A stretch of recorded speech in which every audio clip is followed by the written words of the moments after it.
എന്റെ പ്രസവത്തിനേ മോനും കൂടെ അകത്ത് കയറും. മോനും കൂടി അകത്ത് കയറാൻ കഴിയുന്ന റൂം എടുത്തത്. അങ്ങനെ ആണുങ്ങളെ കൂടെ വരരുത് അറിയാ. ഇപ്പൊ അങ്ങനെയാണ്.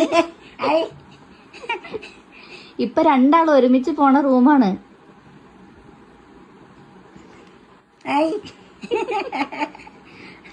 പണ്ട് പ്രസവം കഴിഞ്ഞ 15 ദിവസം ഭർത്താവിനെ കാണൂല. പണ്ടങ്ങനെയാണ്. പണ്ട് 15 കഴിഞ്ഞ് 15 കഴിയണം.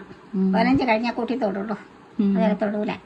ഭർത്താവ് വന്ന് കുട്ടീനെ കണ്ടുപോകും. അതിന് ശേഷം ഭർത്താവിനെ കാണാൻ പിന്നെ 15 ദിവസം കഴിയണം.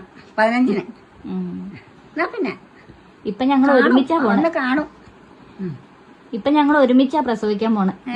ഇപ്പൊ ഞങ്ങൾ രണ്ടാളും ഒരുമിച്ചാ പ്രസവിക്കാൻ പോണെ. രണ്ടാളും ഒരാൾ ഇവിടെ പ്രസവിക്കുക, ഒരാൾ ഇവിടെ പ്രസവിക്കുക. പണ്ടത്തെ കാലം ഇപ്പോഴത്തെ കാലം ഇപ്പോഴത്തെ കാലം വൃത്തിയാണ്. വൃത്തിയിട്ട് കൊണ്ടറിഞ്ഞ അതെന്താച്ചമ്മേ നമ്മളെ അവര് കാണണ്ടേ? അവരൊക്കെ കാണണ്ടേ, അറിയണ്ടേ വേദനയൊക്കെ? പെണ്ണുങ്ങൾ പ്രസവിക്കുന്ന ആണുങ്ങൾ നോക്കിക്കുക. ഭർത്താവല്ലേ? കൊറേ പൈസ കൊടുക്കണം അങ്ങനെ കാണണെങ്കില്. ഇപ്പൊ പ്രസവിക്കാനേ 1.5-2 ലക്ഷം രൂപ വേണം. ശരിയാ. അമ്മോ, അതിന്റെ കാര്യമാണ്. അതിനിപ്പോ ഉള്ളത് മതി. ഭഗവാൻ തട്ടെ. അത് മതി.